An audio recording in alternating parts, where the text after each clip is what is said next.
wa maulana Muhammad wa ala alihi wa ashabihi wa dzurriyyatihi ajma'in amma ba'du. Teman-teman para sedherek ingkang tansah kula hormati, saderepun kita sareng-sareng ibadah dhateng Gusti Allah kanthi tadi kabeh manusia sejagat dikumpulkan dalam satu tempat. Nah, di padang mahsyar ini yang disebut jalan jenengane dinan kiamat niku macam-macam. Salah satunya adalah yaumul haul. Dinane pekewuh niku serba orang genah. Karena di padang mahsyar ini Gusti Allah menika ngejoraken menungsa, dibiarkan selama bertahun-tahun di padang mahsyar terlebih dahulu.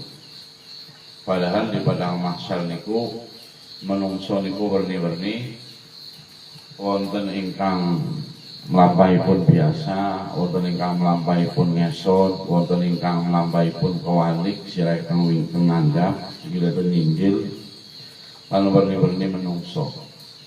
Ing mongko teng mahsyar menika srengenge niku dipuncaketaken kalian menungso sehingga hawanya panas luar biasa, sehingga manusia itu berkeringat sampai dikisahkan niku menungso niku berenang dalam lautan keringat di padang mahsyar.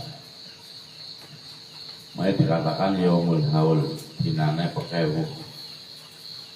Ini nama-nama hari kiamat niku kata yaumul haul, yaumul jaza, yaumul hisab, dan lain-lain. Karena di padang mahsyar ini manusia dibiarkan oleh Allah selama beribu-ribu tahun. Padahal itu tahunnya akhirat. Tahunnya akhirat niku.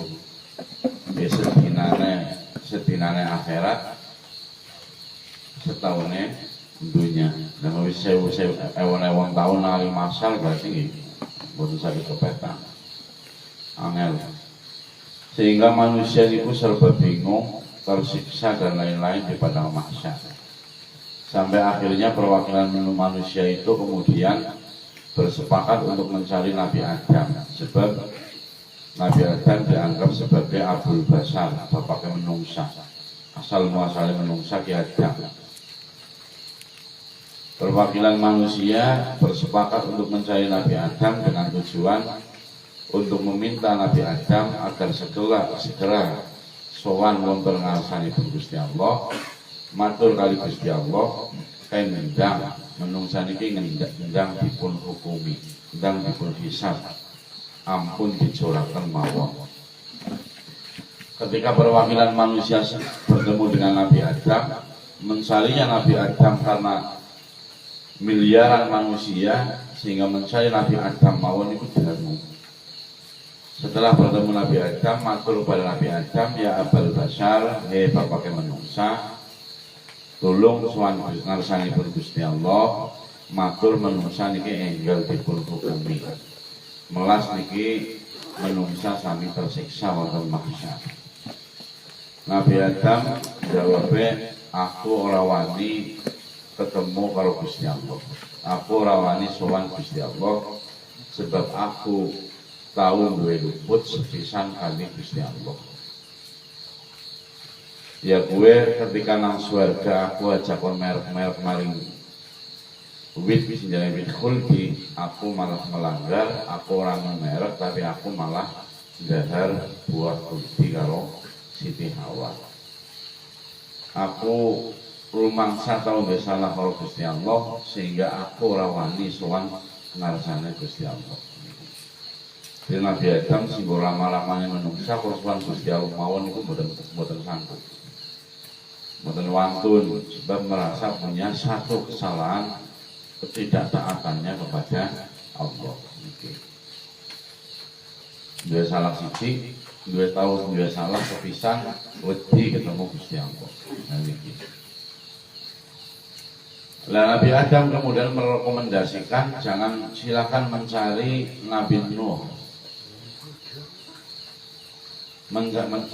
aja jaluk tulung maring aku, jaluk tulung maring Nabi Nuh. Akhirnya perwakilan manusia mencari Nabi Nuh. 1000 tahun baru bertemu Nabi Nuh, matur perkara yang sama dengan Nabi Nuh. Nabi Nuh juga jawabannya sama. Saya tidak berani bertemu dengan Allah karena saya merasa malu. Saya seorang nabi, seorang rasul, tapi saya mempunyai satu putra yang tidak taat kepada Allah, yaitu Kan'an. Nabi Nuh punya putra yang Yafis, Ham, Syam, terus Kan'an. Kan'an ini termasuk putra Nabi Nuh yang tidak mau taat kepada Allah. Aku jadi nabi, jadi rasul, tapi anakku sing jadi Kan'an ora gelem taat kali Gusti Allah. Aku isin, aku ora wani pinangi kali Gusti Allah. Jajal jaluk tulung mari Nabi Musa. Sebab Nabi Musa niku kalimullah, nabi sing tau dingendikane langsung kaliyan Gusti Allah. 1000 tahun perwakilan manusia mencari Nabi Musa, baru bertemu dengan Nabi Musa setelah 1000 tahun.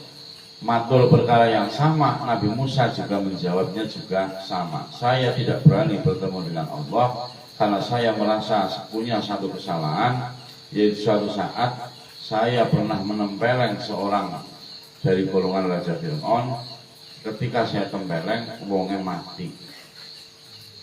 Kalau kalian lihatnya bukan mata ini, tapi setelah saya tempeleng, niku mati.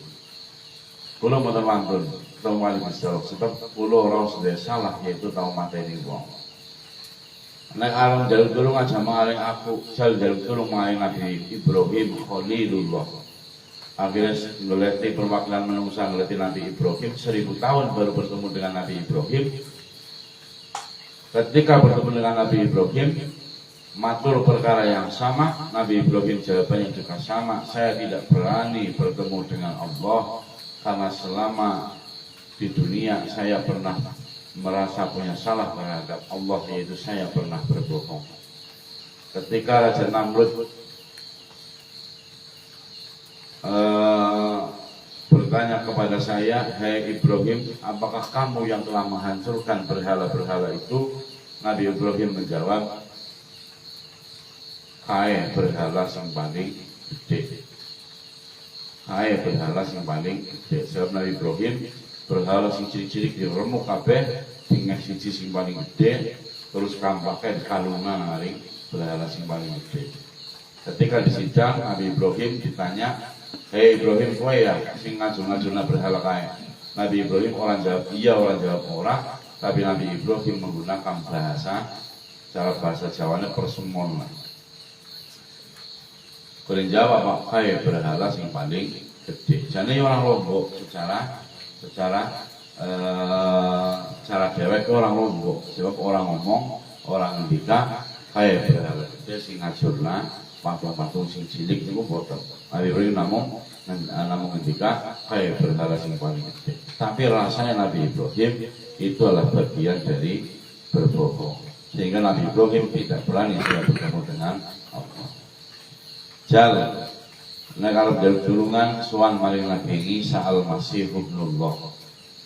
Kemenang perwakilan manusia 1000 tahun madosi Nabi Isa baru bertemu, matur perkara yang sama. Nabi Isa ternyata tidak berani bertemu dengan Allah.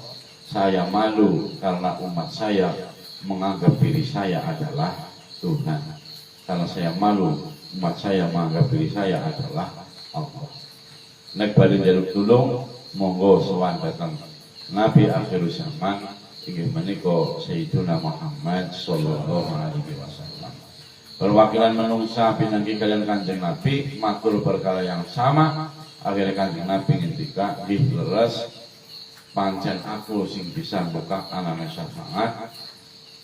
Detik piye syafaat kula buka, sedaya nabi, sedaya rasul saged nyafaati dhateng umate, sedaya ulama ul ngamilin saged